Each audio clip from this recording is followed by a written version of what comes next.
Welcome action fans, and thanks for joining us for the last time to all 90s action all the time. Yes, you might have heard that this is going to be our final episode for now. We are going on an indefinite hiatus. This might be the last one forever. It might not be the last one forever.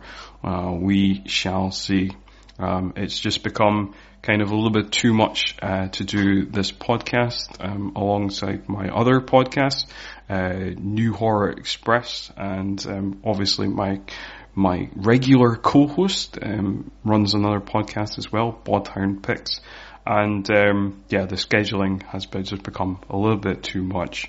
So unfortunately, we're going to have to bring this podcast to a close for now. It may reopen again at some point. We may do special episodes in the future when we both have time. But for now, this is going to be our final one. But we've still got one more movie to talk about before we head off into the sunset. And that movie is a nostalgic quote-unquote classic from my childhood, actually from Craig's as well, but sadly he can't be with us today. It is that classic slice of 90s cheese that is Three Ninjas. Like I said, Craig can't be with me, but I did need to have a co-host for this one because, you probably don't want to listen to me just talking into a microphone myself like a madman. No, you want to have conversation, and that conversation is going to be brought to you by our special guest. He's a podcaster, he's a Nick Cage expert, he's a ninja master. It's Petros from Caged In Coppola Connections. Welcome to the show, Petros. Thank you so much for having me, and I feel somewhat emotional to be and privileged to be the final guest. And I'm not sure normally. I'm glad that it was announced before. Yeah, I'm so glad that it wasn't announced that this was the final episode after I was a guest, because I definitely, my self-esteem and my brain would have been going, it's because of me, isn't it? It's because of me that the podcast is over. The numbers were so bad that they said, we can't do this anymore. Look at it. We've had one person listen, and that was Petros, just making sure he doesn't say too many egregious things about himself. Thank you so much for letting me to come kick some ass one last time with you. No, it's our pleasure. Or it's my pleasure. I say our pleasure as if, I guess, because Craig's normally here. So, yeah. But it's my pleasure, to have you on the show. You have a great podcast yourself, and I wanted to have you on. And when you were keen to talk about this movie, I thought, yes, perfect. We can collaborate. So before we get into the movie, and before we get into your relationship with the movie as well, as always, I usually read out some background information on the film, and I will do that now. So today's film was released on August the 7th, 1992, and was directed by John Turteltaub, who also directed films such as Cool Runnings and films that I'm sure you've covered, Petros, the National Treasure films. And the story was by Kenny Kim, who only has one other credit, which is a movie called Young Bai. I hope I'm pronouncing that correctly. And the screenplay was by Edward Emmanuel, who also only has one other screenwriting credit on IMDb, which is Sun Yat-sen in The Mouth of the Dragon. Review-wise, it is currently sitting on 32% on Rotten Tomatoes based on 22 reviews, 36 on Metacritic based on 15 reviews, and it has a 2.6 on Letterboxd. At the box office, it made $29 million off of a $2.5 million budget, making it the 47th biggest film of 1992. And surprisingly, slightly outgrossing both The Player and The Muppets Christmas Carol. And that was good enough box office to then spawn 3 whole sequels. I find it baffling that this outsold A Muppets Christmas Carol, which I think, like, especially having Christmas just passed and the kind of every year that film is trotted out and kind of people just fawn over it and kind of talk about how much they love it. And I'm sure if you do a straw poll of people like who have seen Three Ninjas, they'll go, what? Who? What are you talking about? And so it's crazy that this outsold that film. Yeah, no, it is kind of mad.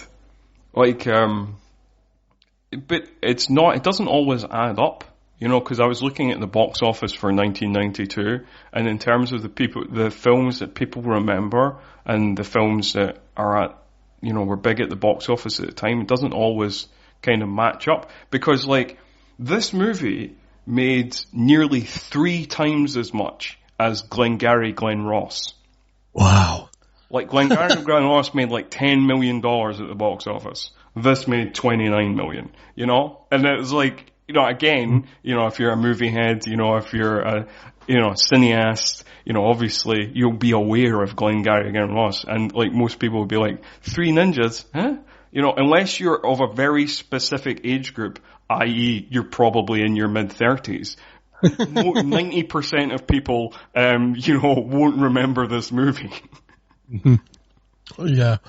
Yeah, and I don't know, I think this film it couldn't have been made at any other time as well. It is a perfect time capsule, I think, of 1992 as well. So I think it's a good film that if you're going to do like a time capsule of the year to really boil down the essence of what that era was like, this is a good representation of that, because I guess Glengarry Glen Ross could, I don't know, it feels like a film that could be made any time in a weird way. Do you know what I mean? It could have been a 50s movie, it could have been a 60s movie, easily could have been a 70s movie with how existential and kind of bleak it is on its outlook on life.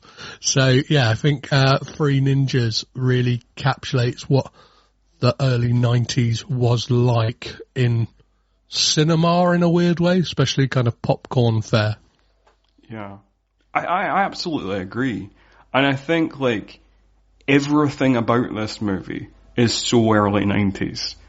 Down to the fact that I think you could show the people the poster for this film and be like, holy crap, that's early 90s. Where they're like, just the color palette of the poster where they're all like karate kicking and it's you know, that kind of purple and yellow thing. You know, it's just like, you just know that it comes from this period. Definitely. Yeah. And it's a film that if there isn't like certain films that came before it, it doesn't exist as well. And I guess like you can look at that as a positive, or you can look at it that this is slightly ripping off films that came out right before it.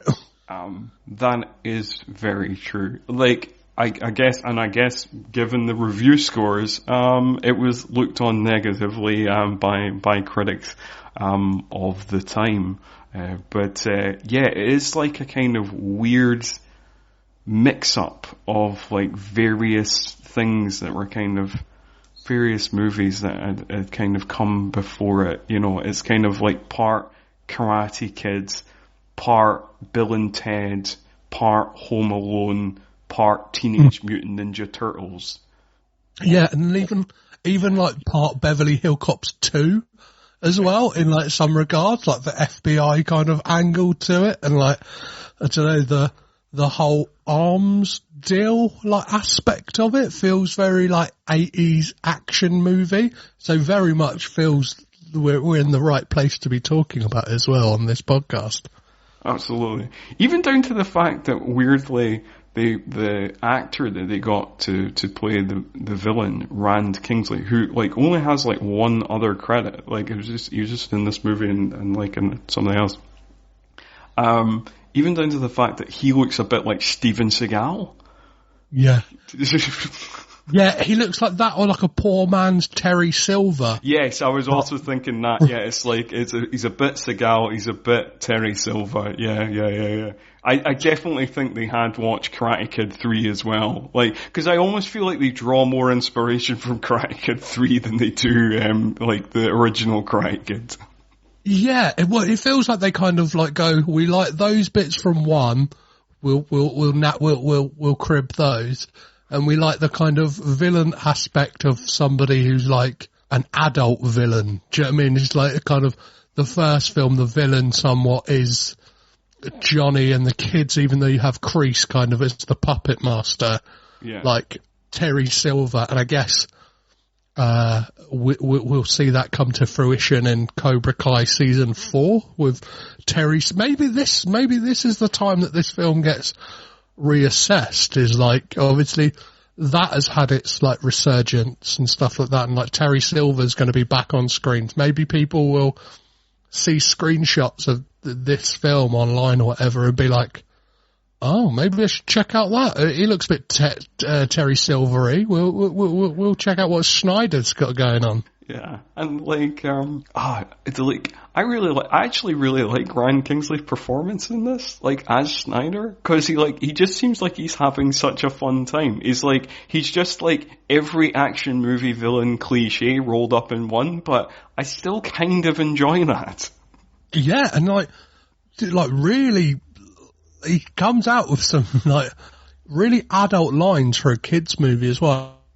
I think, like, in the film, twice, he threatens somebody by ripping out one of their organs. His kind of, like, big thing to the grandfather is, like, you either do this or I'll rip out your heart. And then later on in the film, his kind of subordinate, Mr. Brown, as he kind of, like, relishes saying every time he says his name, it's always, Mr. Brown.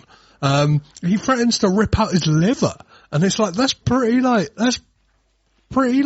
heavy stuff for a kids movie. Yeah, it's pretty hardcore. I really picked up on those lines as well. And like the way he weirdly enunciates things as well, like is kind of, there's something kind of offbeat about the way he says certain lines that I was kind of amused by as well. Mm-hmm. It's weird seeing as I haven't seen this film since being a kid. There was just rushes of memories coming back. Like a lot of the time, like lines he says when he's like, "I like surprises," or like as he escapes by. Again, it feels like lifted off of a scene out of Miami Vice or something, jumps off of a building onto the ladder from a helicopter and says like, I would love to hang around, but I've got to fly. And then like kind of just like hanging on this ladder kind of like goes off into the sunset. And it's like, as you said, Rand Kingsley is having an absolute ball of a time with Snyder. And he does seem quite self-aware as a kind of action movie villain, because there is one point where he just goes, God, I love being the bad guy. Yeah, definitely. And like,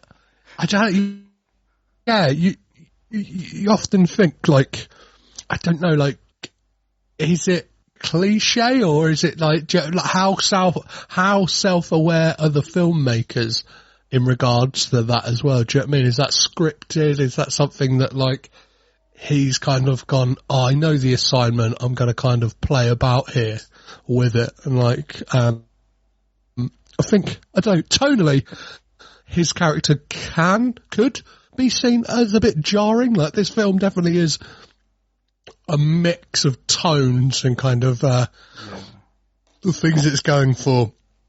Are kind of like, oh, we're in this movie now. Okay.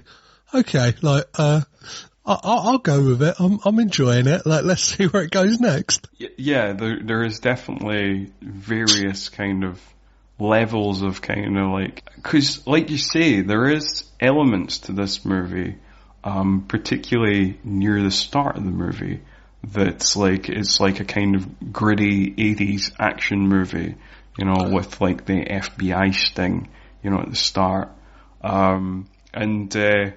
Which, you know, like I was watching this movie as well, and I have to say, for the most part, surprisingly unproblematic for a 1992 film.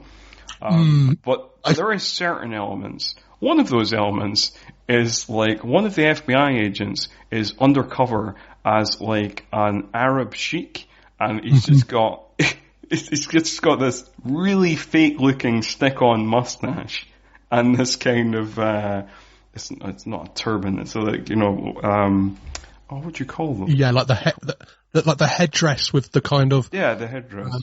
Yeah, and it's like it's very stereotypical. It's that kind of, you would get a really bad taste fancy dress costume called like Arab Sheikh. Do you know what I mean? Like in the late 90s, early 2000s, and people will be like, well, that's Halloween sorted. Do you know what I mean? Like, I'm going as an oil baron or something like that. Like, and that guy's revealed to be an American, right? And he's like that is the thing. He's speaking in a like an Arab accent, and then all of a sudden goes, "Hey, buddy, one more thing. You're under arrest." And it's like, oh, he's Kevin Jones. Do you know what I mean? All American man. The more kind of fun element of that scene is like, I like when villains do things to kind of pointlessly show off. Like, there's no need for them to do it, but they just do it anyway. And when, like, Snyder reveals the goods by elbowing the box and breaking it and then taking the weapon out of it, I was like, what a move. That is great. And then, it's when he delivers that line as well, because obviously he's not come to this party without, like, his plus 50, like, kind of stereotypical ninjas in their all black get-up, when he says, like, I love surprises, and you just kind of see them rappelling down from ropes and stuff like that. Well, I think the thing that I found jarring about this film is, for, like, a crack team of ninja villains, they are very quick to, like, use automatic weapons or handguns. Do you know what I mean? It's kind of like they're very quick to be like, yeah, but we're also arms dealing terrorists as well. Like, there's definitely like a terrorist thread to this that doesn't really get talked about. That is true. There is a lot of that, of like kind of, oh, our ninja powers have failed us. Well, thankfully, we have these AK-47s on hand. Yeah, I got an AR-15 just in case I can't beat up this 10-year-old. Yeah. Although, in terms of, like, when you actually, we're kind of skipping about a bit, but, like, when you see the kind of ninjas revealed later on, at the end of the movie, like, en masse, like, you're like, oh, okay, I expected them to probably be, like, Japanese, but they just look like kind of middle-aged mall cops for some reason. This is, and white is their white, Yeah.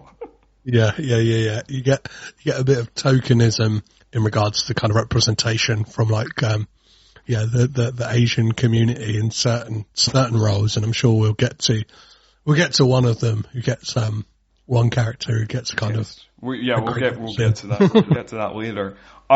So like kind of rewinding a little bit, I need to talk about kind of your relationship to this movie. That's normally how we start before we get into the film, but it's not your fault. I'm the host. It's fine.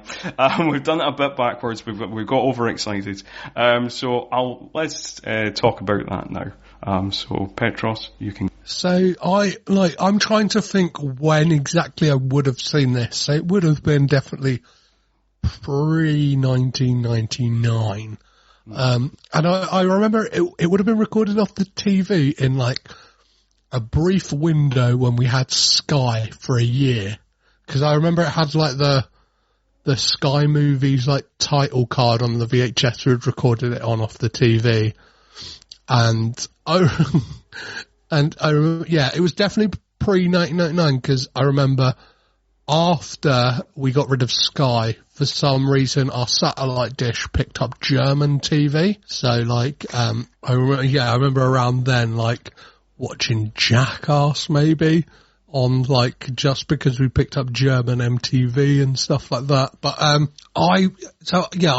the youngest of 3 siblings. I remember like all definitely the first 3 Three Ninjas movies kind of had a big impact on us, and we would, me, my brother and sister would play Three Ninjas, like we would kind of, and being the youngest and probably the most unathletic of the 3, I was just like automatically Tum Tum, which like at the time I was like, I love it. He's eating jelly beans, he's eating like Twizzlers all the time.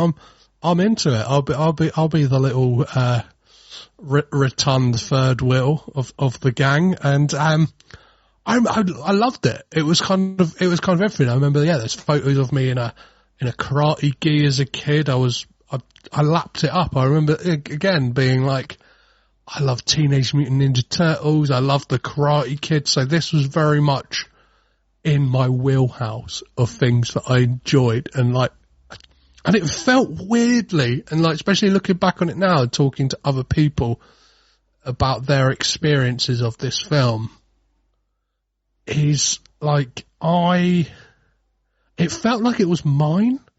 Do you know what I mean? Like, it was kind of mine and my siblings, because not many other people had heard about it. I maybe bought one of the sequels in like a video shop, or just like a kind of news agent that sold videos as well. I remember it came in a really bulky, remember those really bulky VHS cases that kind of inside had like an extra slot for the VHS almost. Oh, right, yeah, like the kind of, you had to kind of click it. Ones. Yeah.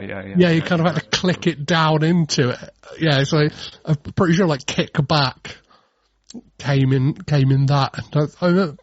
Even at that age, feeling weirdly disappointed by that film, possibly. And then, because I just had this love for the original, especially like being a kid who'd kind of grown up watching like Home Alone as well, because it had that aspect of it. And I think when it came to the ones that didn't have that original cast in it, I was a bit like, hey, what's going on here? This doesn't feel right to me. Like, I want those 3 guys back. Yeah. I absolutely agree with you, because I had the first 2 on VHS. Like, the first time I feel like I'm probably slightly older than you. So the first time I picked this up was, I'm not sure, I probably, whenever it came out on VHS, so probably around 93 or 94, parents bought me this on VHS. And I really loved this movie. And, Kickback, I also, picked up on VHS as part of a birthday or whatever. And, I was a bit disappointed as well, and I had a very similar thing, because me and my brother were kind of into kind of martial arts, and we were into wrestling and stuff like that, so we're always kind of play fighting and stuff like that, much to the annoyance of my mum.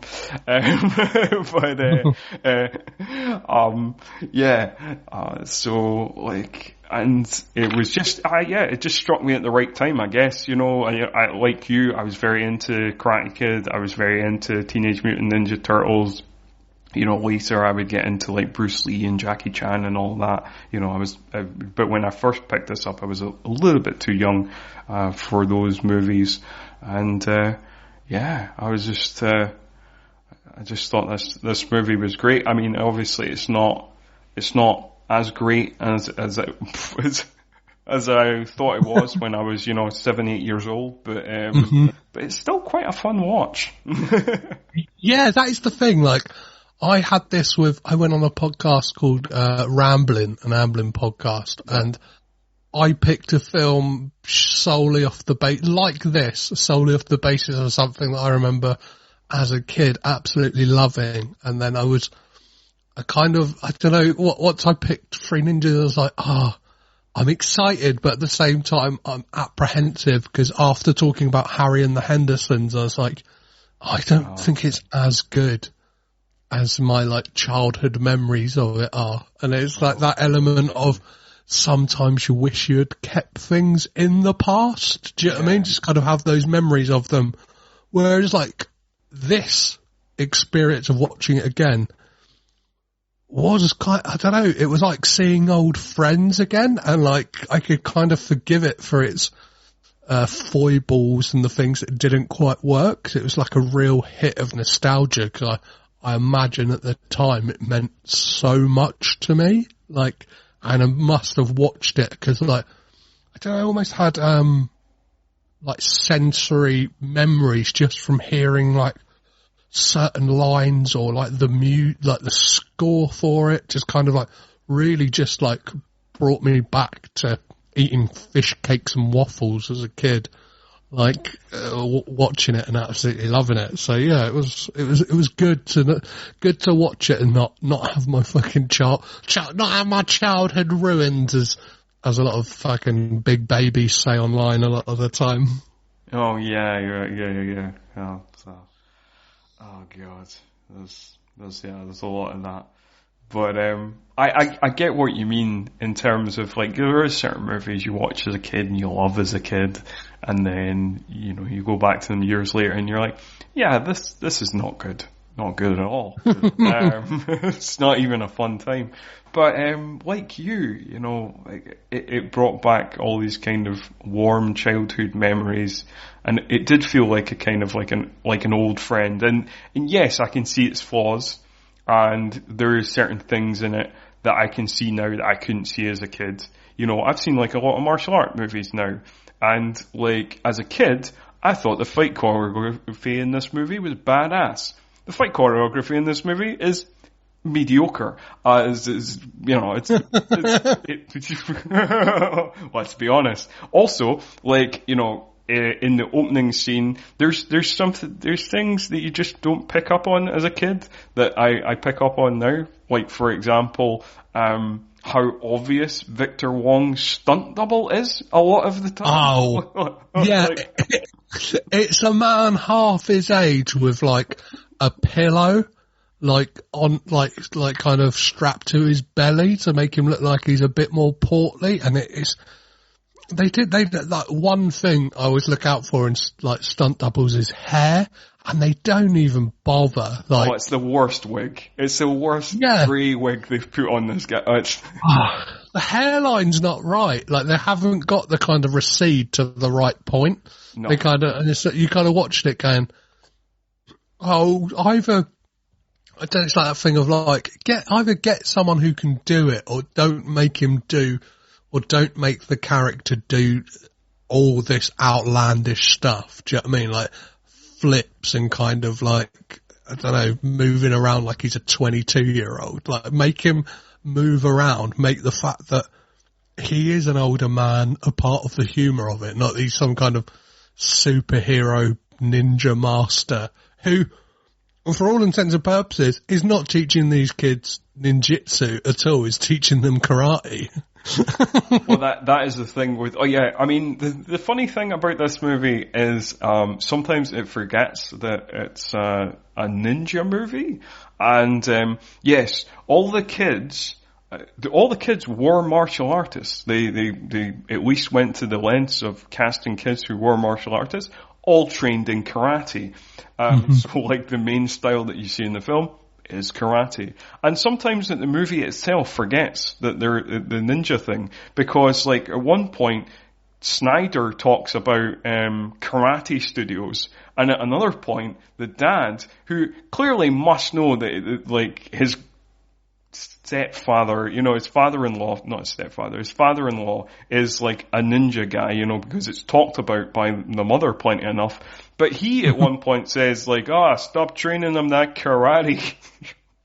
Yeah, I think that though is what is bizarre. What I find, like, looking back on this film now is quite bizarre, is that obviously they would have grown up with their grandfather, but it's just the fact that it happens to be this summer that like it's like they've just been trained by him, like especially the way that the dad like kind of responds to all of it. It's like surely they've grown up with a ninja grandpa, so it would have been like old hat. It wouldn't have been like a new thing to any of them. Do you know what I mean? Like, whereas the dad's kind of like going like, I don't know, what's this new thing you're into? Like you've brought home like a kind of like, I don't know, 92, like you brought home a Nirvana CD, and he's like, what's this new music? Like, what's this new?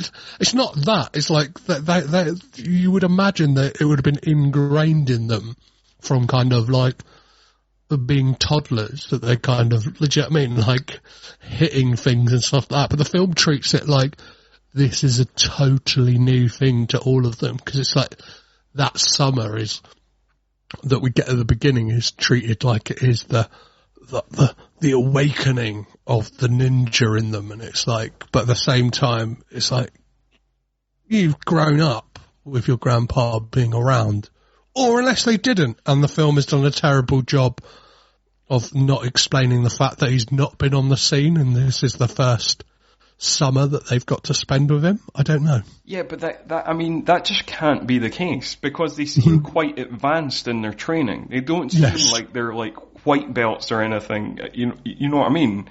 Like, it seems like the whole kind of naming ceremony at the start is because like they have completed like the kind of first main stage of their training. You know, like they're ascending to the kind of the next level kind of thing. So it does seem like they've been training them for ages. Mm-hmm. Since they were, babies, basically. Not an 8-week holiday in the summer, just kind of like, and even when it comes to some of that training, like, and one of the training things that the grandpa does that is kind of vital to the film, like later on, is he wheels out this kind of, I don't know, scarecrow that lights up and kind of pressure points and stuff like that.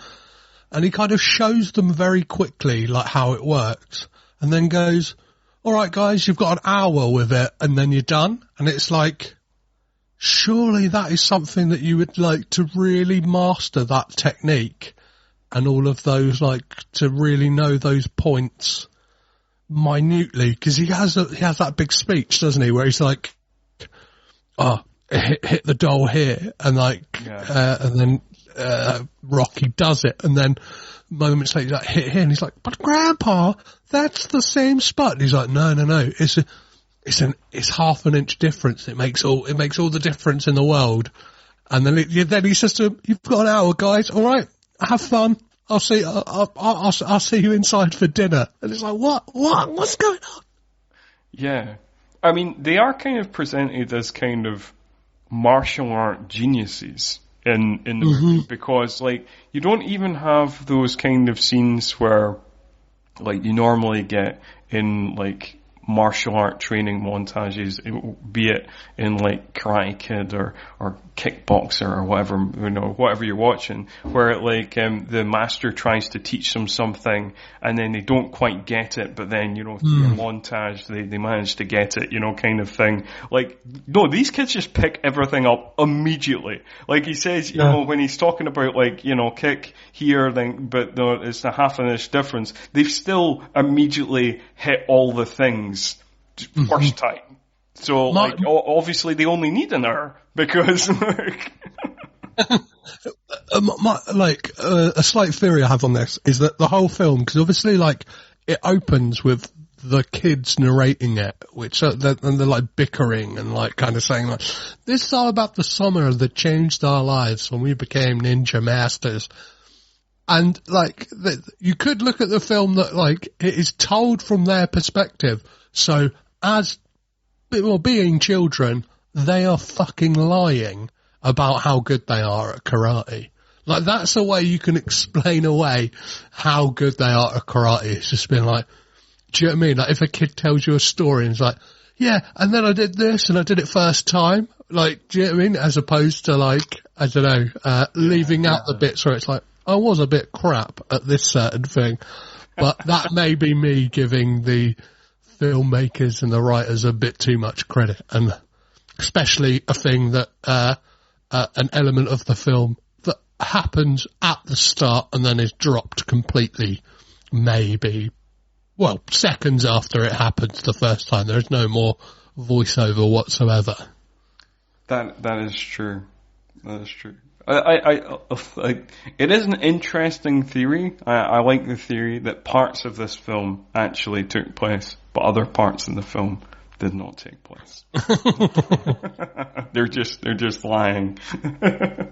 Well, yeah, they're at least, like, if you tell a story, they're putting like a little bit of spice. They're adding like a 15% onto what actually happened. Do you know what I mean? Like, it's kind of, they might have had a tussle, but it was nowhere near as kind of like glossy or slick as the film portrays it to be. Even though the film, as you pointed out, the choreography is mediocre at best. Yeah, and like that is one of the things that really stood out to me rewatching it, because like I said, I had it in VHS. I watched it throughout my childhood. The last time I watched it, I'd probably be in my early teens or something. So like, but yeah, I don't remember the fight choreography being as kind of mediocre, and I don't remember the stunt double thing as much either, you know, because it really stood out to me. I was like, geez, the stunt double work is just like, they're not even trying to hide it's not Victor Wong. It's bizarre.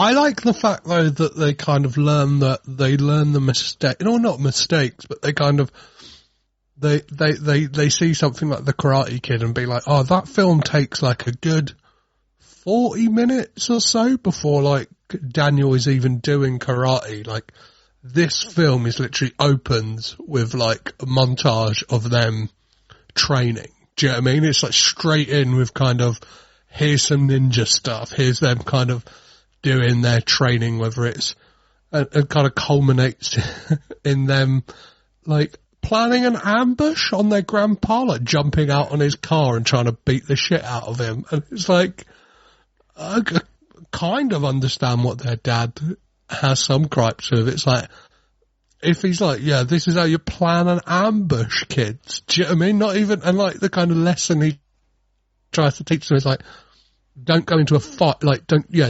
into a fight unless you're going to win. Do you know what I mean? Like, if you can't beat them up, don't do it. And it's like, surely it should be self-defense. If somebody, like, brings a fight to you, like, defend yourself, not like, if you're going to beat someone up, make sure you can crush them. It is quite a bizarre lesson.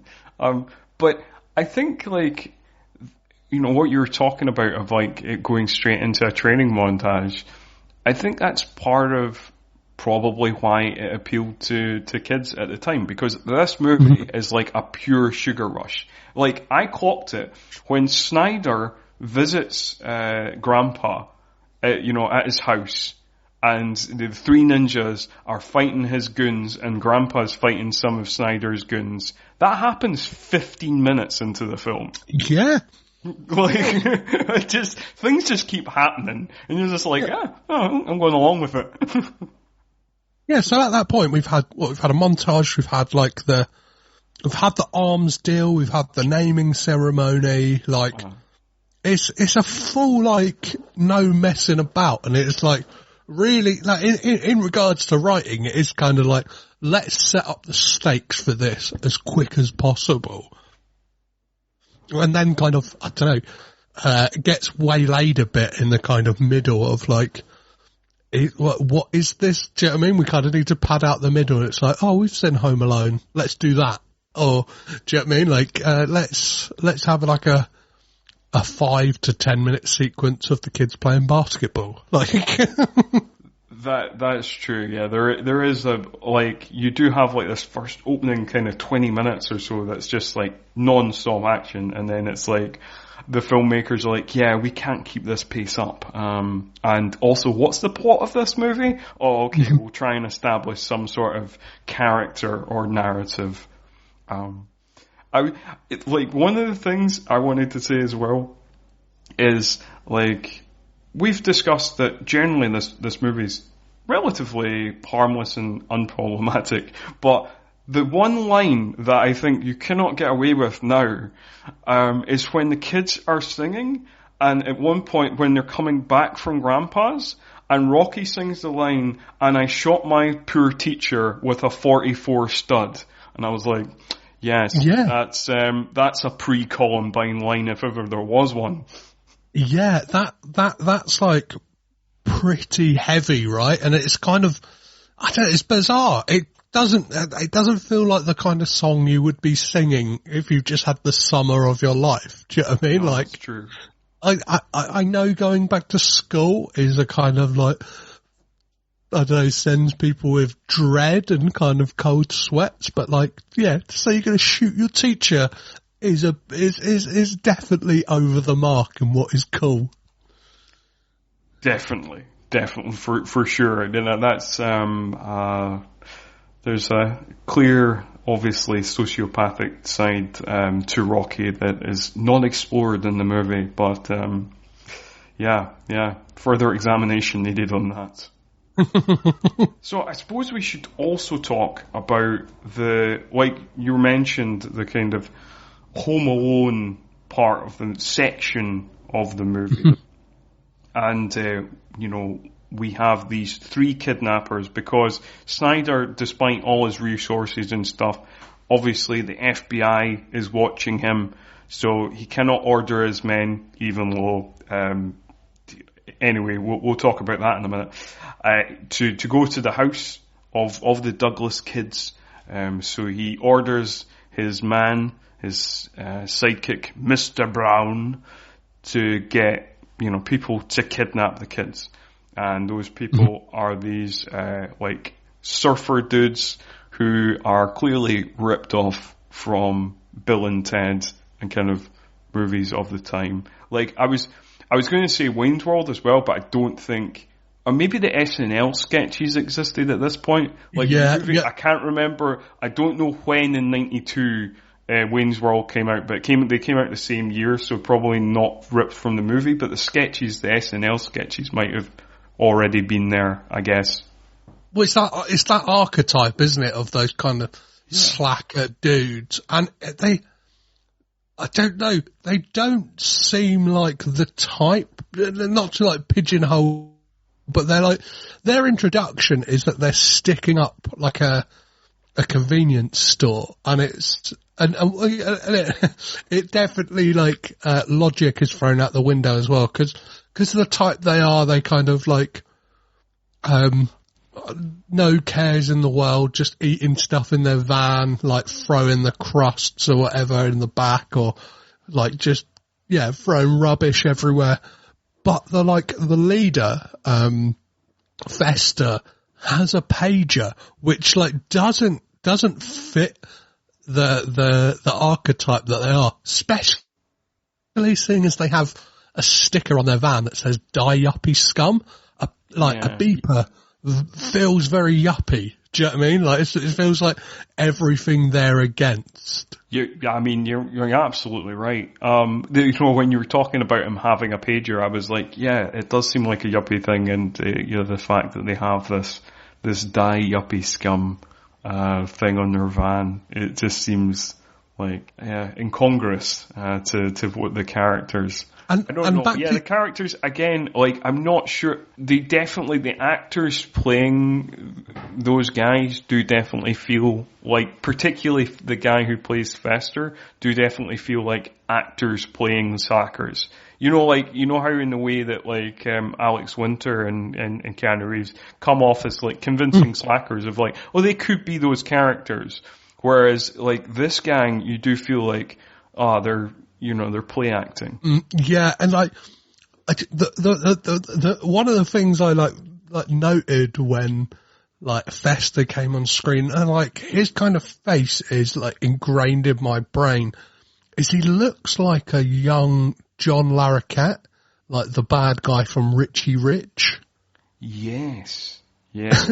He does have a very unique face. I agree with that. Like, it is a face that, like, when I think about this movie, it's one of the, things I think about from this movie, or is emblazoned in my memory from this movie. Yeah.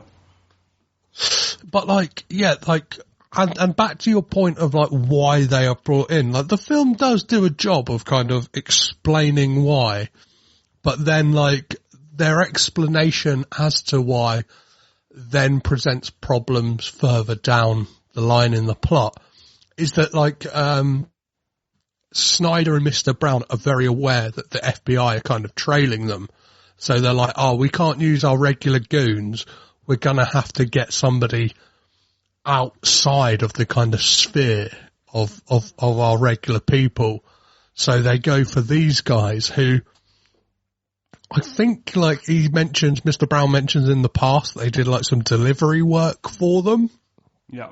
And it's like, surely, if they'd done that for them, you would know how incompetent they are as like a kind of trio of goons, because like, they're sent out to like grab them that night, and like, yeah, like they have a very fair point that they get to the house and it's kind of swarmed with FBI agents kind of going in for like a nice cup of coffee and a debrief of what's gone on in the day.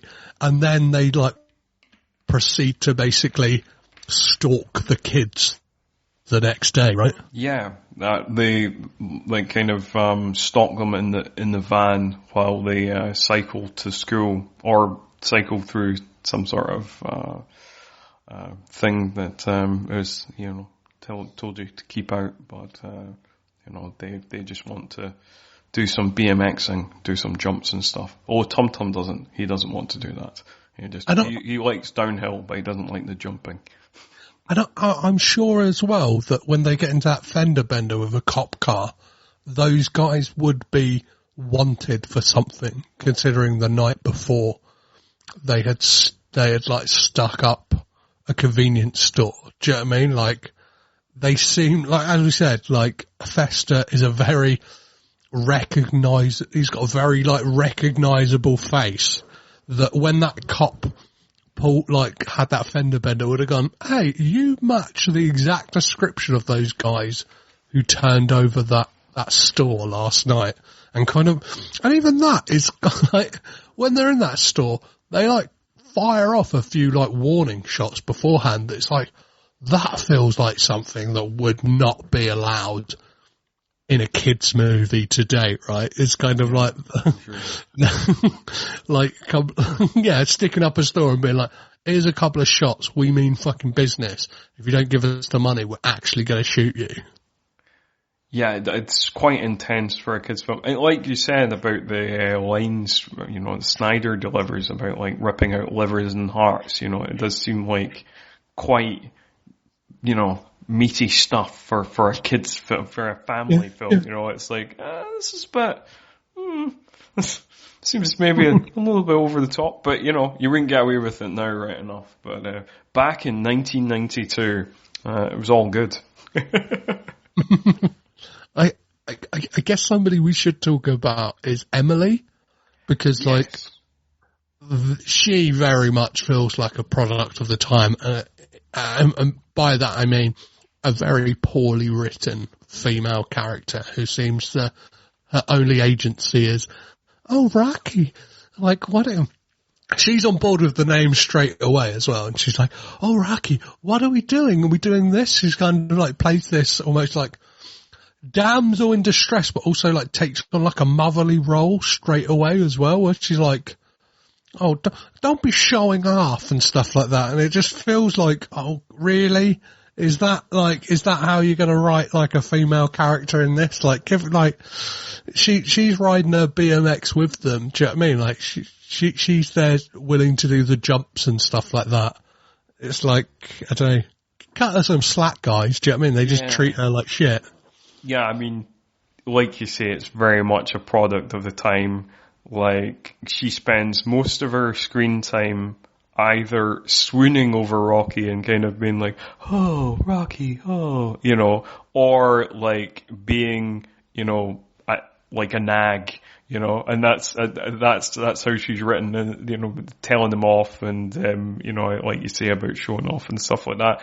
And just like, yeah, you really didn't put any effort into filling out this character at all. And it, like you say, it's kind of weird as well, because she does have like a couple of moments where it feels like she's kind of one of them.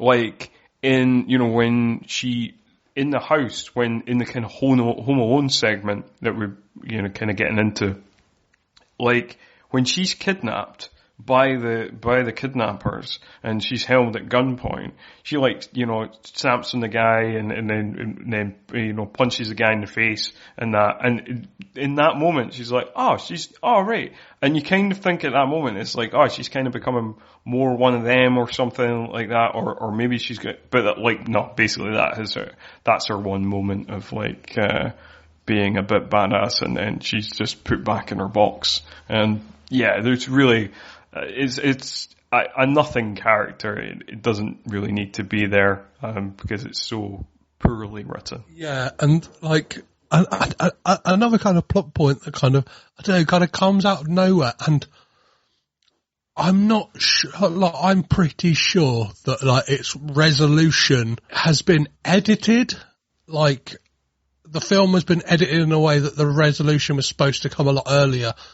Is the confrontation with like the local bullies and the basketball match, and then is obviously that is the kind of coda scene on the end of the film where they get the bikes back. But for all intents and purposes, everyone in that scene is dressed exactly the same as like the day when they lose their bikes in that basketball match. And it feels like in the original script that was supposed to resolve all in the same day, yet they tack on that scene of them fighting at the end with the bullies and getting their bikes back. Like, yeah, it's tacked on the end, where it's like, it's clearly filmed at the same time. And like, even to the fact, yeah, Rocky, everyone's wearing the exact same clothes, and it's like got that, I don't know, that callback line where Emily says to Rocky, like, yeah, you can show off. And it's like, I don't know, you've been through so much. Do you know what I mean? You've been through like a kidnapping and like been held at gunpoint, that this feels like a weird place to kind of resolve the film. I don't know, is it supposed to be like, oh, but at the same time they're kids, and the bigger worries they should be having is these local bullies. Do you know what I mean? It's like, I don't know, it seems bizarre. So, because they kind of do the same thing in Kickback, where they, I don't know, like, because the movie in, you know, Kickback ends and the kind of main plot, the plot A ends, but then like there's like a callback in the kind of coda scene in that movie. There's like a callback where basically they were they had like a baseball game or something, and then they fail at the baseball game, but they learn the lessons from the mission that they went on in Japan, and they come back and they win the baseball game, you know, like which again, it feels like a weird place to end that movie, but like, I don't know, even that actually feels more connected, because like they take lessons that they've learned in their trip to win the baseball game. So even that actually feels more connected than it does in this movie, because like, yeah, like you say, that coda kind of is just like, you're like, oh, right, we've remembered this. Okay, cool. Guess. I don't know. Like you say, I don't know. Maybe there's a different edit in the movie. There is a couple of different edits of this movie. In fact, I think that some don't have that coda, because like there's different, like on IMDb, the runtime is listed as an hour and 24. And I think the cut that is mainly shown in America is an hour and 24. The cut that we watched is an hour and 35, which is like the international version, which was the version that was released on VHS in the UK and stuff like that. So like, and I don't think it has the coda. I'm not even like, which is kind of weird, because I think the original version still has the basketball scene, so that's just entirely dropped. So yes, I suppose it's weird no matter what. Yeah. It says here on IMDb Trivia, the original international version, the boys lost the basketball challenge. So I guess there's an alternative version in the American cut where they win the basketball challenge, and that is kind of that is done and dusted. Yeah. So it just feels like and in talking about the way that it's, I love the fact that the film has got all these cartoon sound effects, because I know that like Disney acquired the film, so obviously it's a Touchstone Pictures presentation, but they add on all these like cartoon sound effects to lessen the violence. So everything is kind of like boing, boing, boing, swing, and it's like, oh no, the grandpa has just thrown a knife into somebody. You can't like. There's only so much, do you know what I mean? Putting on a comedy boing doesn't lessen the fact that he's just killed a man with a knife. Yeah, that is true. There is, like you say, there's limits to that, you know, it's just like, I like, but like we said before, you know, even some of the lines in this movie do seem kind of like, oh, that seems a bit kind of much for a family movie. Like even like that line that Tum Tum gives, where he says, "Let's murderize them." You know, it's like, yeah, these kids are psychopaths. Like these. Well, and even their whole impetus, like when it gets to the like Home Alone section, so obviously like the guys come in under the guise of pizza delivery men. Yeah. Beat up their kind, or like shove a pizza in the face of the kind of nondescript babysitter who kind of like gets a real short like shrift in this film in the way she's treated. Like even once kind of been locked in a cupboard, when she's let out, Tum Tum says to her like, "And you better have kept some pizza for us." It's like the woman has just been like kind of, I don't know, she's probably getting like $15 to look after you for the evening. And like, she's been shoved, a pizza thrown in her face, shoved in a cupboard, kind of like, do you know what I mean? A gun pointed in her face. And then you're giving her shit over like whether she's kept some pizza for you. It's like, they're little psychopaths. And, yeah, and like, let's not forget that like, when, Colt sees that, he then goes back to the room and presents the first part that the babysitter got pizza shoved in her face and she shoved in the cupboard as good news. Yeah. He says, "I've got good news and bad news."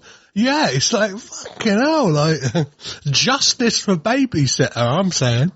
I know. And then both Rocky and Tum Tum cheer and like, yay! And they're like, also bad news, there's kidnappers coming to get us. But then, like, what I don't get about that is obviously, yeah, they have the option to just, like, contact Emily, get the police involved. Obviously, their dad will be alerted wherever they are. And it will be sorted, but, like, their brains work in the idea that, like, this is how we can show our dad that ninja stuff actually means something if we can dispatch of these guys. And it's like, oh, right then, like, you had an option of just, like, nipping all of this in the bud, but, like, proving it. Do you know what I mean? Like, you think that being really irresponsible will show your dad that, like, being a ninja is a responsible thing that you should do, and he should let you do it? Do you know what I mean? Like, I don't understand their logic behind why they think, like, yeah, that they are more than capable to take on these guys, but they don't have to. Yeah, absolutely. I'm not sure where they're coming from in that regard, either. They just think that, I don't know, obviously they just think that their dad maybe thinks like a kid, you know, where it's like, oh, cool, you beat these people up, cool. Like, they just have no concept of like, how a mature person might take that. I've been like, why didn't you just call the guy? Because it is one of those things where you're just like you do. I mean, if they were just trapped in the room or whatever and they had to, fair enough. But the film does give them this option that they just don't take, and they're like, nah, we're going to beat the guys up ourselves, which is exactly what they do. And beat them up quite badly. I don't know, what is your favourite kind of moment in the Home Alone section in terms of the various beatings that the kidnappers get? I think it's a really simple one, but I really like the throwing CDs at them, because that kind of felt like a thing that was like accessible as a kid. Do you know what I mean? It would be like, oh yeah, I kind of want to I'm not sure if this portrays me to be a psychopathic kid as well, but like always having that thing of, if somebody did come in, given whatever room you're in, what could I do to defend myself?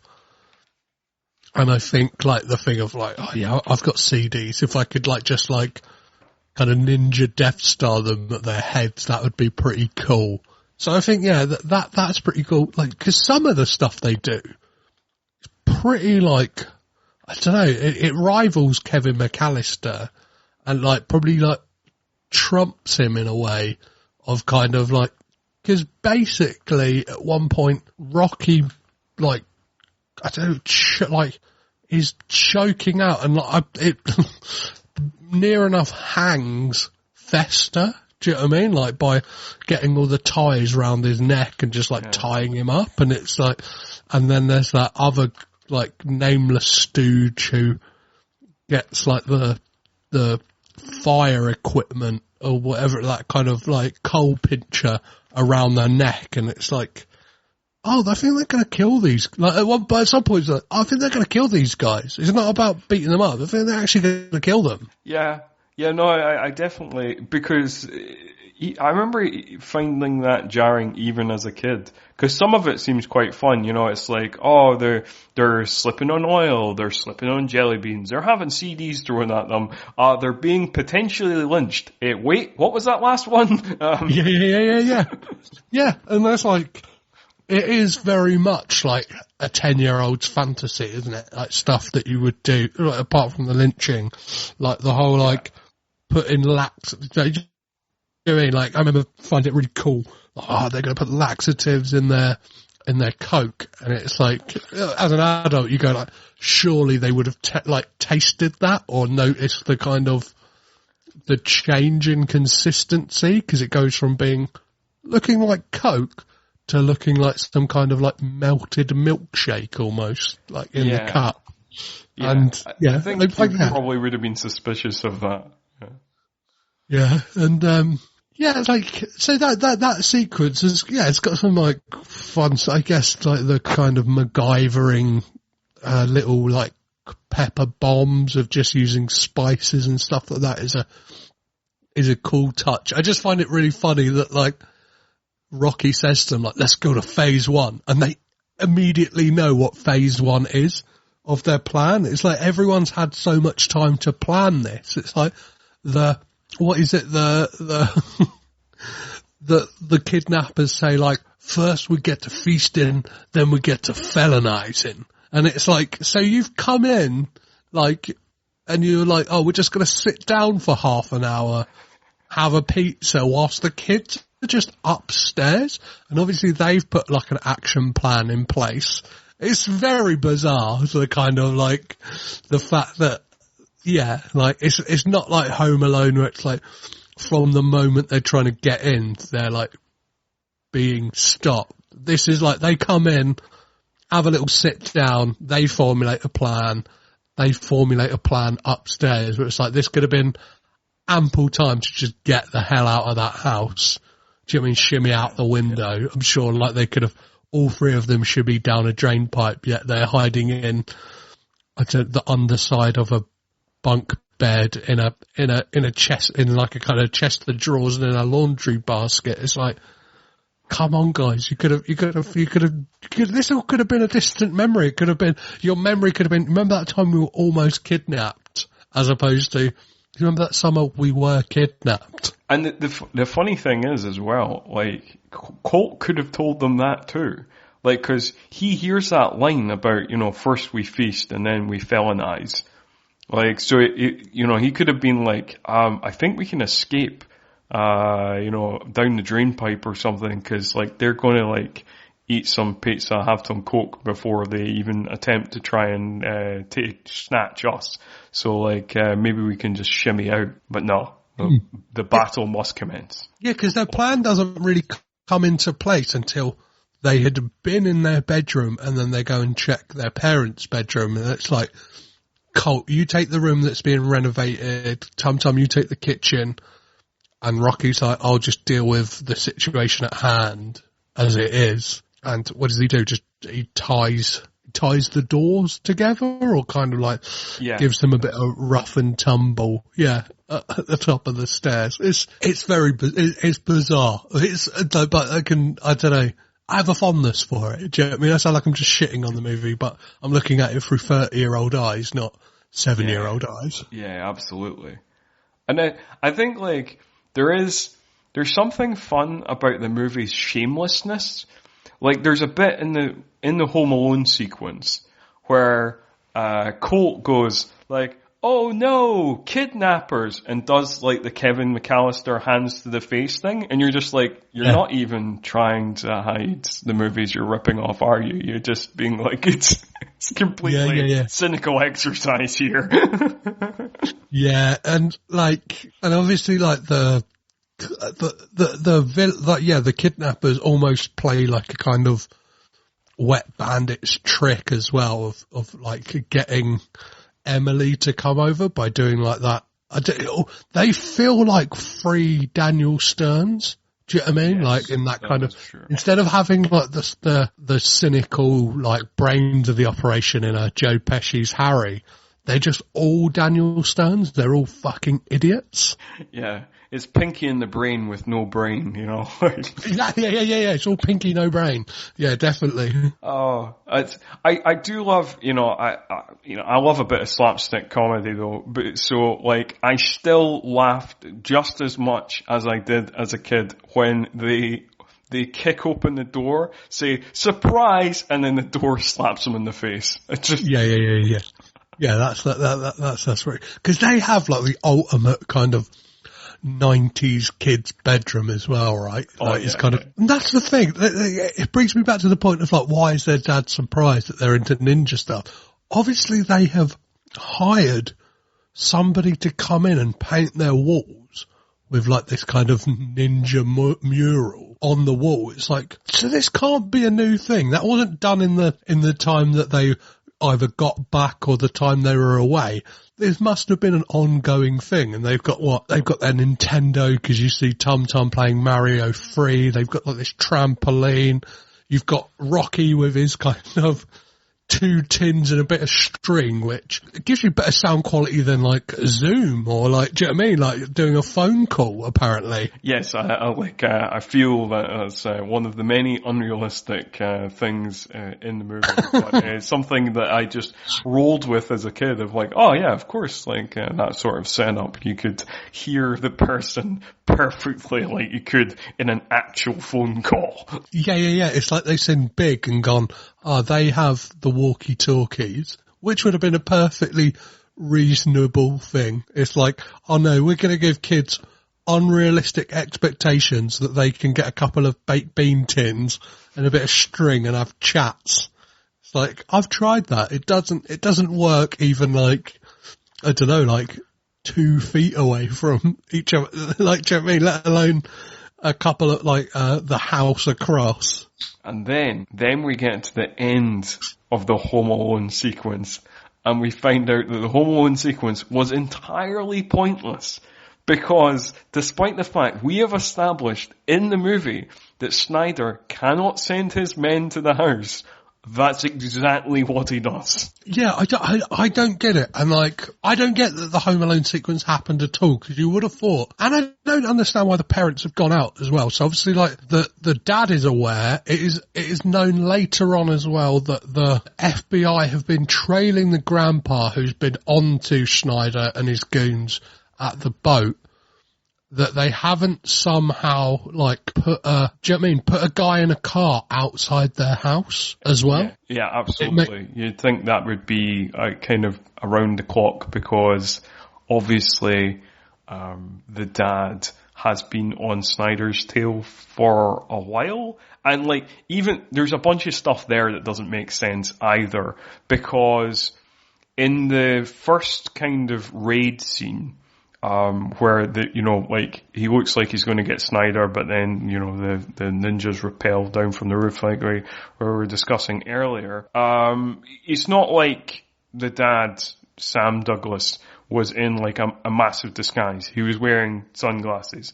And it seems at that point in the movie that Snyder knows nothing about him. But then like a couple of scenes later where he's talking to Mr. Brown, he was like, when Mr. Brown's like, oh, is he a ninja master as well? And it's like, no, Sam Douglas hates martial arts. And you're like, right, wait, what? You know his biography? But like a minute ago, you didn't recognize him from Adam. Like, what is going on here? Yeah, it is bizarre. Yeah, you would have thought that, like, back to that thing of like, yeah, they're trailing the grandpa, they know about the boat. So as soon as Mr. Brown and a handful of goons leave that boat to come to the house, there would have been cops on them there and then. And it's like, as you said, it makes that whole sequence redundant, that like they didn't do it in their allotted time. So they just send guys with machine guns anyway, and a very big, scary guy who like is just like the real muscle. Like, Yeah, like, the character, that, Petros is referring to there is like, it's, a lot of the character names are not mentioned, I'm getting from IMDb because they're not mentioned in the film, but the character is called Rushmore, and he's played by, former professional wrestler, Professor Toru Tanaka, who, despite my professional wrestling fandom, I wasn't really aware of, because it seems like the height of his kind of what he did in the then WWF was in the 70s, before, I've not watched a whole ton of pre-WWF stuff, so like I wasn't really aware of him like as a kid or anything like that, or now. But he's got a pretty solid like filmography though, like so he's in.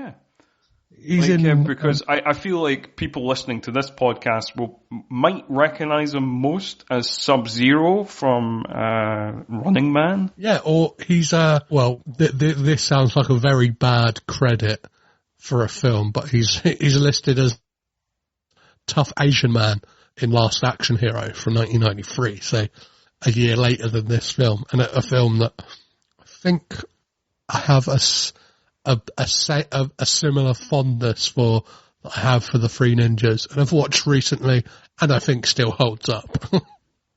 Yeah, I've always loved Last Action Hero, and actually, it's one of those movies that it's, I don't know, like, there's certain movies from my childhood that I look back on, or I have rewatched and been like, I really liked this as a kid, it has its flaws, but I wouldn't recommend it as necessarily a good movie, but it's a nostalgia hit for me.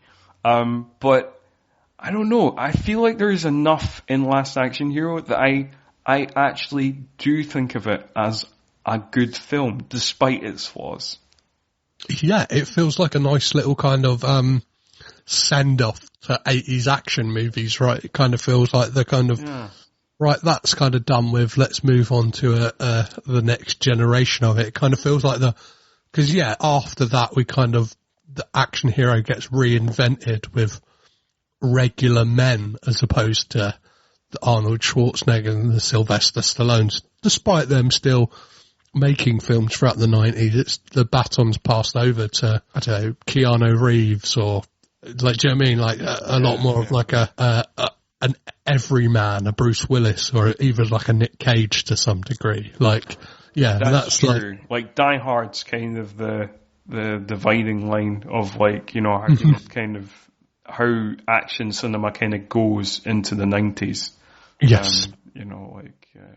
So yeah, for that kind of period of action star, it is a nice kind of send off. I'm trying to think where we are in this movie. We're kind of bounce back and forth. So we are at the point. We're at the boat. We're going to the boat. Basically, yes, we get a great.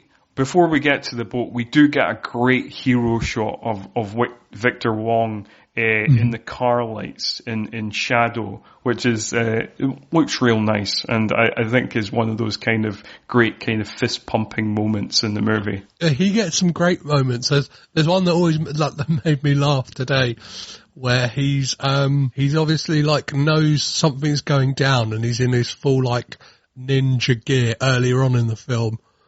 And he kind of pulls out his katana and says to it, he's like, "Old friend, we will look after our family." And it's very okay. I don't know why you're training in the mist at midnight, for this, but it's kind of cool. He's kind of him skulking out the docks as well with his binoculars and stuff like that. And yeah, obviously leads on to this scene where he kind of speaks to Sam, the dad, and says I need to give me an hour, isn't it? Is that classic? Give me an hour, yeah. That 80s, give me an hour, I can do this, I'm a ninja, they won't know I'm coming kind of thing. And then he does that classic Batman thing where somebody turns their head and then it's turns back and it's huh? What? He's gone. Yeah, and then he does that great. Again, there's weird things that are stamped into my brain, and one of them is him shimmying up that rope onto the boat. I just always remember thinking, that's really cool. I would love to. And it weirdly, this film, especially that boat sequence, reminds me of Grand Theft Auto 3, because I think the final mission on the first island is you have to infiltrate a boat that's at the dock. And I only remember that so vividly because I remember playing that game, not having a memory card, and just getting to that point so many times, on a Saturday when I went round a friend's house who had the game, and he didn't have a memory card, so we'd just get to that bit weekend after weekend and then have to start all over again the next week. Right, yeah. I hate when that happens. There's certain struggles that younger people just don't know. Exactly. Yes. When you were a kid and the VHS tape spooled out and then you had to wind it back in with a pencil or something. Yeah. Rescue it. Yeah, that or trying to record a film on a tape and then the tape ran out or something like that. Do you know what I mean? Or oh god, yeah. Yeah. Because they're only 3 hours long or whatever. Yeah, setting a tape to record at a certain time, or do you know what I mean? Somebody stopped it halfway through or whatever, been, why is this on record? Because you forgot to tell your parents, recording Commando, at the age of 9, Yeah, that adds up. Yeah. Yeah. I film again that, this film has elements of, do you know what I mean? That whole thing of, the villains coming to the house way out where, do you know what I mean? Out in the middle of nowhere to kind of do their mission statement, and then having the hero having to infiltrate their base almost at the end. I think this film very much hits on archetypal action movie tropes really well in that regard. Yeah. That's absolutely true, because there's so many things in this movie that are just kind of feel a bit like other movies. Even the character of Rushmore that we just talked about, has that kind of odd job vibe to him of this kind of stoic, silent, but deadly, henchman. So when we get to the boat, one of the threads we've kind of not talked about in this film is the fact that Colt has this big thing that like their grandpa is a bad guy, right? Like he's like, because they're in this holding cell and they're kind of all saying to each other like, "That's it, we're gonna die." Yes. And like that comes from one of the other kind of one of the kind of things that I think I can even question as a kid, of like Colt discovers that the grandpa knows Snyder through a photo that's on an FBI file, which is in his dad's office, which his mum also knows about because she was like, yeah, just look at that photo on his desk, you know, like you can see all the evidence there because we just have evidence all about the house, you know, about the big case that, you know, nobody should know about. But, you know, it's just kind of out and about. Just flick through, you know, have a swatch. Yeah, what I find, one thing I really do find bizarre about this film, and obviously, I don't quite understand it, is the fact that they didn't cast an actress who is Margarita Franco, is she known for being, she's an American. She's Mexican American. Yeah, it doesn't make any sense that, like, because it is established that Victor Wong's character, Victor Wong, who is a Chinese American, playing a Japanese man, but you know, it's for Hollywood of this time, it's close enough. But yeah, he was married to a white woman, but it's established in the movie that he was married to a white woman, so the character should be half Asian, but instead they cast somebody who is Mexican American, so half Latino. Yeah, which is very bizarre because there's that whole speech that she delivers in the car, which is like, I guess that's from my Japanese side, and I guess that's from my American side, and it's like, you look American. Like, do you know what I mean? Like, I don't know, there's obviously like, I don't know, like, it just feels bizarre casting, do you know what I mean? It feels weirdly like whitewashing in some way, do you know what I mean? It's like, surely there were plenty of Asian American actresses to play that part, do you know what I mean? Or people with dual heritage who could have played that part at that time. For sure. It just feels like, yeah, I guess even like as a kid, I was like, would looking at it and going like, who's he related to? Do you know what I mean? Like, yeah, kind of being like, that is one of the things that, like we discussed earlier, there's plenty of things that I did not question about this film as a kid, but the fact that these three wonder-bred white American kids are the grandsons of this quote-unquote Japanese man, it was always kind of like, what? Wait. And then the fact, you know, and like you say, it'd be even that little bit more convincing if their mum looked kind of Asian, you know, like kind of like, oh, okay, like maybe they're more, I don't know, like more of their dad, I guess, or like, but the fact that she doesn't look and isn't, you know, of any Asian blood is, it's really weird. Yeah. It just felt like a point that needed to be like kind of mentioned before we like delve into this kind of. Yeah, for sure. I mean, I was, it was in my notes to bring up because it is one of the oddest things about this movie. And as much as the movie is genuinely unproblematic, one of the biggest problematic element of this movie is exactly that, where it does feel like whitewashing. And it does feel like, oh no, we've got to get these three all-American kids who are somehow the grandson of a Japanese ninja master played by Chinese American Victor Wong. So, like, and I'm not sure how you feel about it. What, like, Rocky's plan to get the guard out, like, get them out of the cell. Like, for one, why is there a phone in their cell?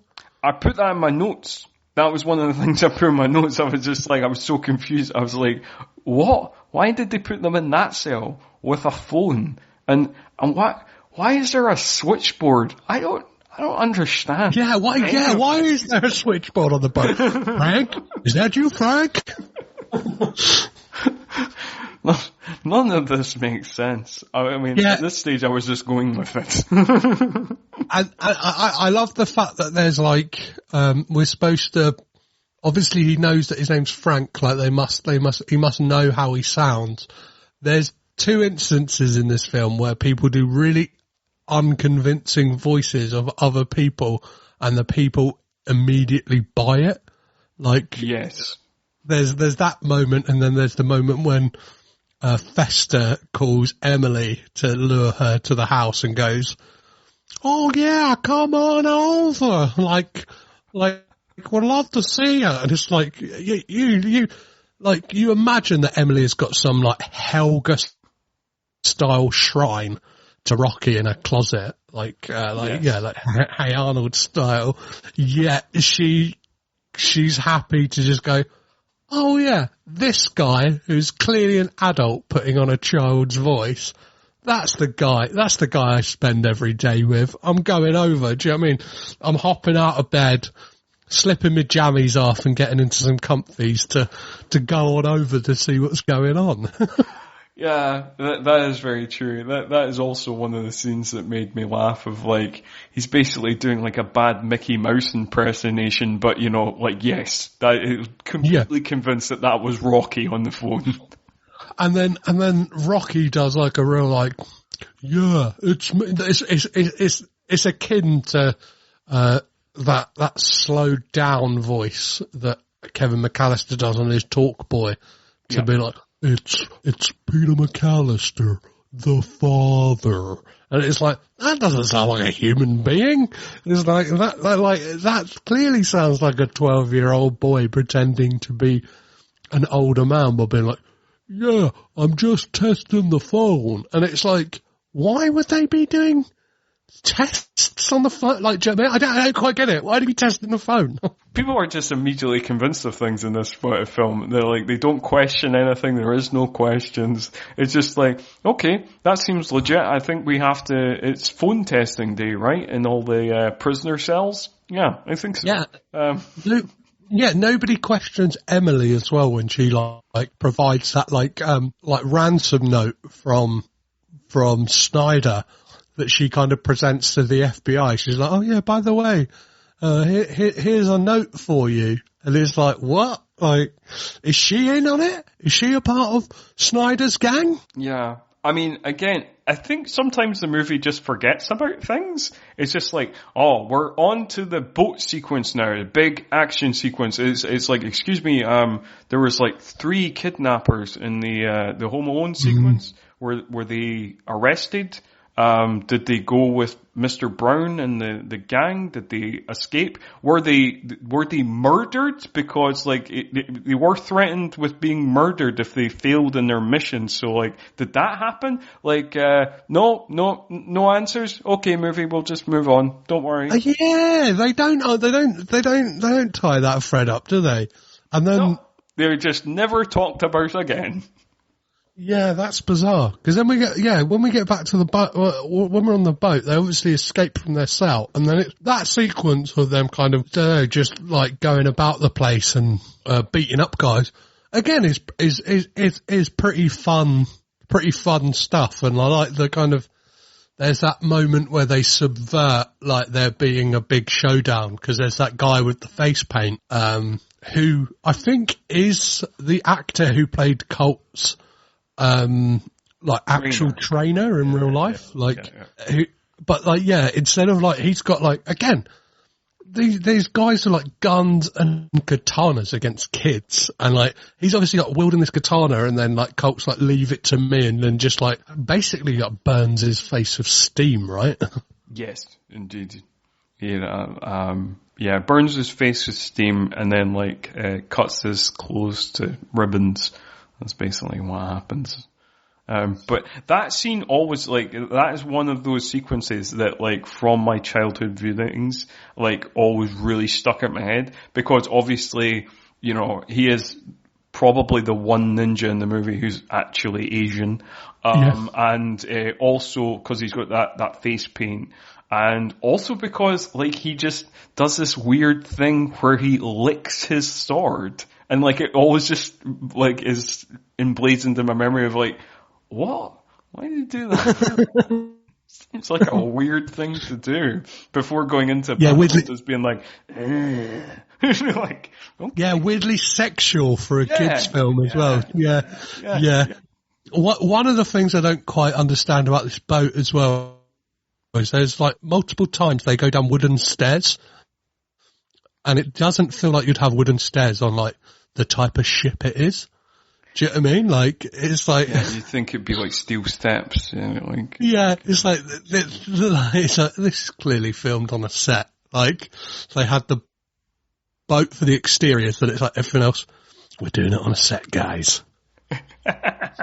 Yeah, I think obviously, this film didn't have the biggest budget. I mean, like, in terms of like Hollywood filmmaking anyway, because like there is certain things where you can see that are like budgetary shortcuts of like, you get the impression that Snyder lives in a big mansion, but you only actually see one room. Yeah, that is, yeah, it's kind of like office room, right? Yeah, so like you imagine it's a big mansion, but obviously they could only afford to be like, oh, we've got this set that we can kind of make it seem like it's a big mansion, a room within a big mansion, but it's just a room. So is this when we talk about the big showdown? This is pretty much where the one thing that I did want to mention, I did think was quite funny, before we mention before we go into the big showdown, is there is a moment where the kids are fighting various incompetent ninjas who are kind of like the putties in Power Rangers, completely useless. And there's one ninja who has like nunchucks, and he's like showing off the nunchucks and beats up the two guys next to him, and it made me laugh as a kid, and it still made me laugh this time as well. Yeah, because there's that moment as well where the kids like fashion nunchucks out of like wrenches and stuff like that as well, isn't there? Which is just like, it feels kind of ingenious that they do that, and it's like, as a kid you're like, wow.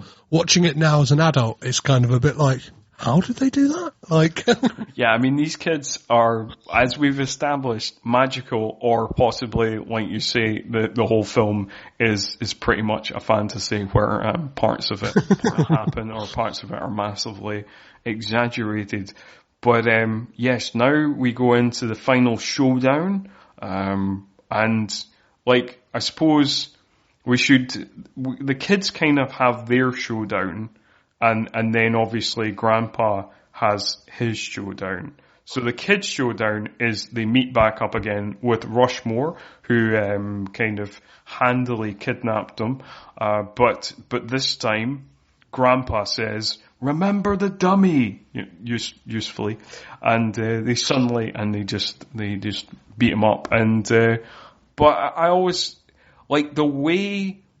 I love, maybe because like he's a professional wrestler, or was a professional wrestler before this movie was made. I love how beautifully Professor Toru Tanaka sells being beaten up by the kids. And the way he falls over is great. Well, what I love about that scene as well is the way that it's intercut with them doing their training. Like every time they hit him, it's like the pressure points on the dummy light up and stuff like that. We get those like intercut. Like, one of the things I don't quite understand about this is what the grandpa does next. Because obviously, like, he has had this time to get in a good position. Yet once they take down Rushmore, he just jumps in the middle of this, like, makeshift dojo that they've made on the boat. I don't quite get it. They're arms dealers, but they've still got time to train. Like, I don't quite know what their end goal is as villains either. Do you know what I mean? Are they... Yeah, I'm not quite sure. I mean, like, there's lots of things I honestly don't understand about this operation. And there is lots of things that I'm just like, why is, for example, Snyder at the start of the movie, like, when Grandpa and the three ninjas dispatch his incompetent ninja goons, like, he admits their incompetence. He's like, yeah, they're not very well trained. And I'm like, apparently, according to the movie, you're like a multi-millionaire arms dealer. Can't you just afford a better trainer? Like, just, or get better ninjas? I don't understand. Yeah, or like, sure, yeah, the film is set up that the only kind of expert trainer that is in the world is Victor Wong's character, right? It's like everyone else pales in comparison. But it's like, I don't know, surely, like, you know, if you think about it, like, Ip Man taught Bruce Lee, and Bruce Lee taught tons of people how to fight, and it's like, surely, Snyder has those lessons that he learned from Victor Wong's character, so surely he could be, like, leading sessions? That's what I don't get about it. Do you know what I mean? It's like... That's true. Because it is kind of set up that, like, he is like Snyder likes to believe that he's become, you know, it's like the Darth Vader thing, you know, like, he's become the master now. And, you know, so like, and even if he's not as good as Victor Wong, he's still like the number two. So so basically apparently he's great. Snyder is great, but his training's real bad. Or either that he has other trainers, which doesn't make sense because he thinks of himself as the best ninja in the world. So it doesn't make sense that he would be palming the training off to somebody else. So whatever way you cut it, doesn't make sense. Yeah, and then you kind of look into the fact of like what do they want? That's what I don't get, because obviously, like, their arms deal has gone down. It's not like it's established, like, they have another arms deal set up or anything like that. It's like, they just want to get out of there. Do you know what I mean? It's like, I don't know, it's like, you don't know, it's really nondescript of where they're going on that boat, or are they like, is it a thing of once, like, how far could, like, do you know what I mean? How, I'm sure they would be picked up, even if they got away on the boat, they'd be picked up by the Coast Guard in no time as like an unmarked boat, not, do you know what I mean? Without like the kind of, correct papers or like predestined shipping route of where they're going next, and be like, oh, this boat isn't on any of the logs, like, let's flag it down. It's like, oh, it's packed full of loads of illegal weapons and just a shit ton of guys in gi training in the hull of the boat, doing karate. Training karate, like, because the punches they are doing, the drills they are doing. I was like, I remember doing them from karate. You know, like. The other thing is, like, again, there's just several things that are just not established in this film, where Snyder mentions a Colonel Farouk a couple of times in the movie, and I do not know if the Colonel Farouk is like a buyer, or if Colonel Farouk is like basically Snyder is Shredder and, you know, Colonel Farouk is Krang. You know what I mean? Yeah. Like, again, it could be one or the other. I have no idea. But, like, he's mentioned a couple of times, nothing's done with it. Like, the script of this movie is just, like, there's so many holes. Yeah, I think they're just like, kids will like the fighting. Like, let's just kind of like, let's just whip through it as quick as, I guess that's probably why in America it's an hour and 24 minutes. Cause it's like, by the time we roll credits, you would kind of be like so whiplashed and kind of like swept away in it all that you're kind of like leave the cinema going, oh yeah, that was great. Like, do you know what I mean? You kind of, your head's spinning round and you're like, I haven't had any time to let logic set in and realise that it's a house of cards. Do you know what I mean? The simplest of blows and it will all come falling down. Oh dear. Yeah. And going into the kind of the final battle, like, I don't know if you were thinking this as well, but like the final confrontation between Snyder and Grandpa, And I must mention, before I talk about the battle itself, Snyder's gi is beautiful. Like, there's a kind of maroony, silky thing he's got on. I always thought that was so cool. I was like, oh man, where'd he get that from? That's such a badass gi. It looks like a kimono, right? Yeah. Yeah, and that, like, what's great is that is Rand Kingsley's IMDb photo, I'm pretty sure. Yeah, it is. Yeah, it's him in that gi, so that is how he's immortalized forevermore.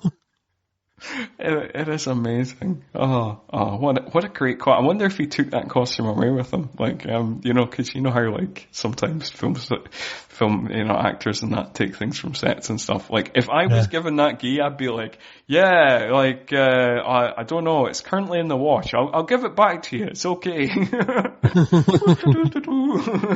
But yeah, the thing I was going to say about the final fight is, like, it's filmed weirdly.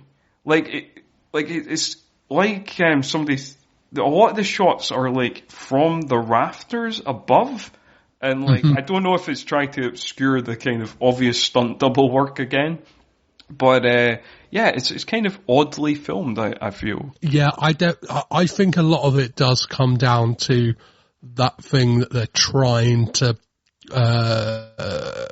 divert your eyes away from the fact that it is not Victor Wong. Do you know what I mean? Like, there's a lot of, he's only ever shown in close up, right? Yes, because Victor Wong himself's not like a martial artist. He's done many other things. Before he was an actor, I think he was a broadcast journalist, and he did improv and different stuff like that, but he's not like a martial artist, as far as I'm aware.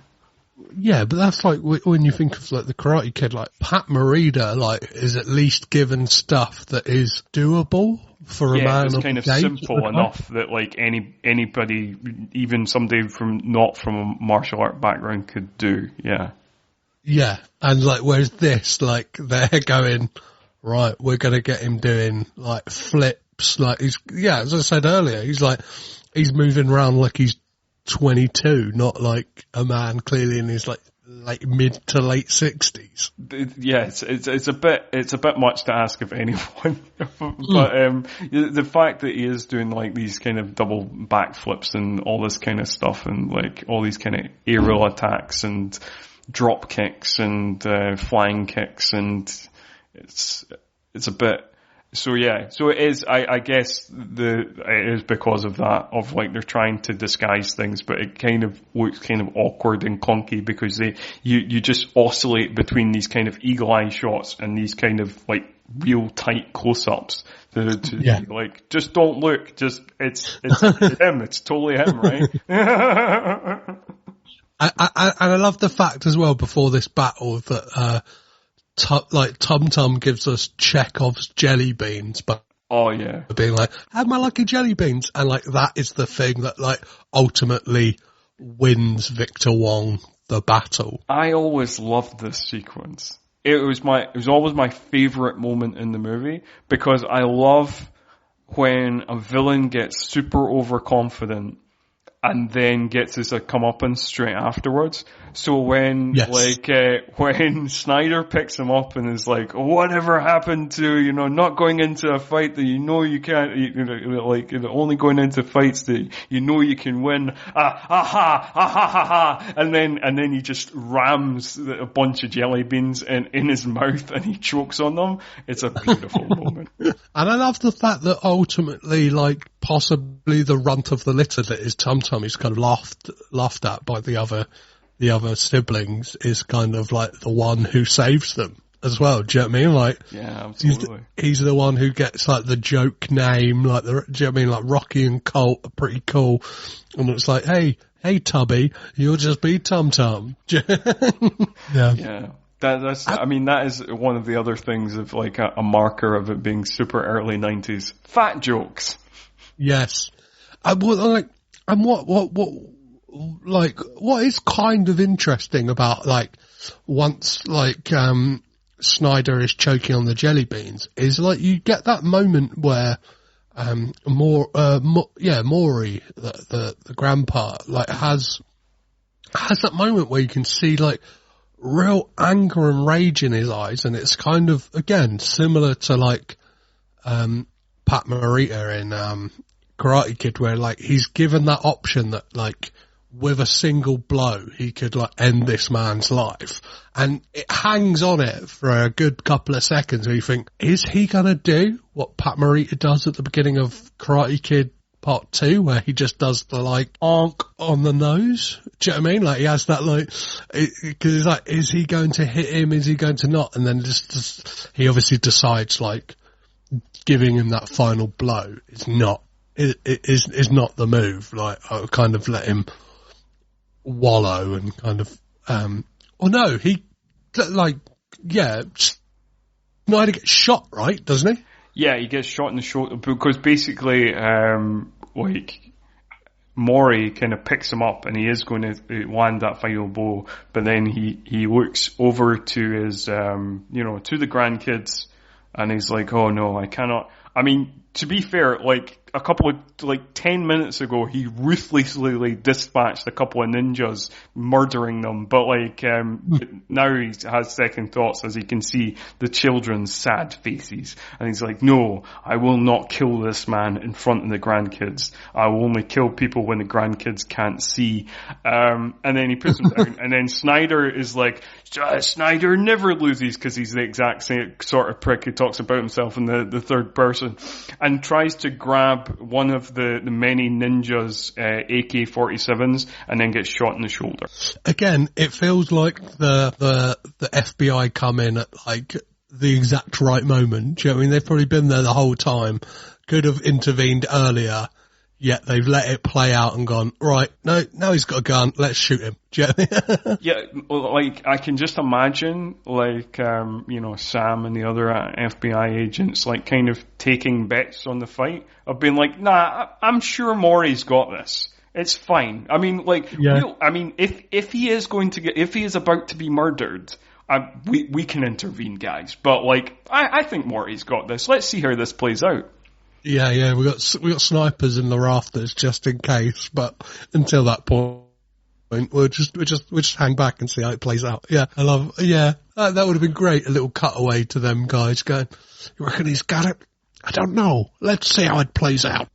I'm taking $20 on Snyder. Like, yeah. This is like a little chalkboard that they've got, you know? Yeah, it would have been perfect. Oh dear. But yeah, because it's a kids movie, we get a happy ending. Although, to be fair, again, it does kind of push the violence a little bit for a kids movie, because when before Snyder is defeated, when Snyder hits Mori with that kind of slow-mo roundhouse, that's a brutal blow. Like, after he, like, throws the pepper bomb in his face, and then, like, slow-mo roundhouse kick to the face, and it's like, there is definitely some violence in this movie that kind of pushes the kind of PG certificate or whatever it got at the time. Oh, definitely. Yeah, definitely, like, kind of. And I think there was cuts made, right, to get it down to the PG certificate. There was some cuts made, particularly for the UK release, because, like, I remember as a kid, with the popularity of things like Teenage Mutant Ninja Turtles, like, there was a huge kind of moral panic about, like, kids running around the streets with, nunchucks and stuff like this, like, there was a real thing about, like, martial arts and martial arts weaponry, scare about them, like, when I was, growing up, because like, when this movie came out, I would have been, like, I don't know, like 7 or something. So I kind of remember from that time that people were paranoid about it. So there was definitely. Yeah, and like, a thing with the end of this movie is obviously, like, the kids were right in fighting those goons at the house and then kind of getting kidnapped because their dad is on board with it all, right? Yes, so it all works out exactly how they planned, because Dad, who was, like all dads in 90s movies, was a workaholic who ignored his kids, but by the end of the movie, he is suitably impressed by their ninja skills and the fact that they beat up a bunch of other ninjas, that he's on board. He's going to be more in touch with the kids, and he even knocks back paperwork for going out for pizza with his children, because now he loves them. and pizza is the way to a kid's heart, right? Yes. Although apparently Maury not a fan of pizza. Yes, there we go. But he did it for the kids. Yeah, yeah, and then it feels like we don't need that coda on the end of it, right? Again, it feels out of place. It feels like you're kind of transported back to the middle of the film again. It's like, oh yeah, like it's kind of like, I don't know, almost like a reshoot. Like, oh yeah, we need the bikes back. It's like, oh no, we've got that bit on the cutting room floor. Let's just like tack that on the end. Yes. It's like, oh yeah, of the many loose threads in this movie, this is the one that needs tied up. Yeah, not even like lip service to the fact that like people were arrested, or, do you know what I mean, Snyder's gonna spend the rest of his life in jail, or those guys who tried to kidnap the kids are behind bars or anything like that. It's just, oh yeah, we need to get the bikes back to them and like give them a moment to like, I don't know, beat up the local bullies. It's bizarre. It's a bizarre way to end the film, and it only gets even more bizarre when we get to that song that runs through the credits. So this movie is very early 90s in many ways, and one of the ways it's very early 90s is it has a kind of MC Hammer, Vanilla Ice style, pop rap song called Kid Power, which is intercut with dialogue from the movie, and it just seems like they had maybe watched Teenage Mutant Ninja Turtles 2 and had seen like the Vanilla Ice track and been like, oh, we need one of them in this movie as well, Yeah, it's by an artist I've never heard of as well. It's by Same here. Will Rock. Never heard of Will Rock. And the use of like clips from the movie and like kind of obviously put onto like some kind of trigger pads where they're like, shut up, butthead, shut up, butthead. And it's like, they seem really disjointed with the music that's going on. I don't know. That in itself feels like some kind of like cultural appropriation and doesn't feel, I don't know. I'm imagining I'm going to Google what real Will Rock looks like, because I have a sneaking suspicion he is a white man. It's difficult, like Googling Will Rock, like the ROC comes up, which is a different rapper, and because like Will Rock's real name's William Griffin, which I was looking up, and Rakim from the Wu-Tang, his real name's William Griffin as well, so it gets confusing Googling him. Oh, so I guess we'll never know. See, he's lost in the midst of time. Yeah, I guess that's it. Yeah. So it's a weird note to end the podcast on, but that seems only appropriate for this show. We got weird tangents, and so yes. As we wrap up, do you want to give? Go ahead. Plug your own show and give our listeners where they can find you on the interwebs. So I'm normally pretty bad at like selling the show for some weird reason, but yeah, you can find me on all podcast platforms. Just type in Caged In Coppola Connections and you'll be able to find the podcast, which started off as a Nicolas Cage retrospective podcast from the view of a Nicolas Cage agnostic who has become a massive Nicolas Cage fan throughout the whole process. who has now moved on to shaking every branch of the Coppola family tree to determine, are they the greatest film family of all time? It kind of felt right, seeing as Nicolas Cage is a part of this absolutely majestic movie dynasty and gives me a podcast for the next 3 years at least. And yeah, so you can find that, as I said, on all podcast platforms, or you can find me on all the social medias, that is Twitter, Instagram, Facebook and Letterboxd at CagedInPod. Excellent. And I would recommend to all our listeners that they tune into your podcast, because I think it's an excellent podcast. You do excellent work. And by this stage, I don't know. I think even though we're recording this in December, this episode will go out in February. I don't know when in February at this moment.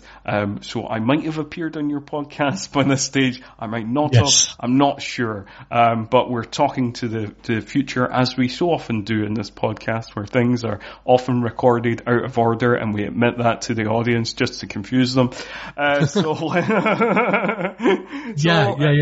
Yeah. So that's the end of the show. And I don't kind of know how to end it, because we normally end the show with our social media details and telling you to review the show, rate, review, and subscribe. But, now we're coming to an end. Maybe, if you give us a shit ton of 5-star reviews, maybe we're forced to come back. But so do that if you want. We'll probably keep the Twitter up going. It's at 90s Action. If you're interested in my other show, New Horror Express, you can find that on the website, New Horror Express. You can also find that on Facebook, on Twitter at New Horror EXP. Or if you want to tell me I'm wrong in my many film opinions, personally, you can always do that on Twitter at ScottMurphy85. But, yes, thank you very much, Petros, for joining me for this final edition of All 90s Action all the time.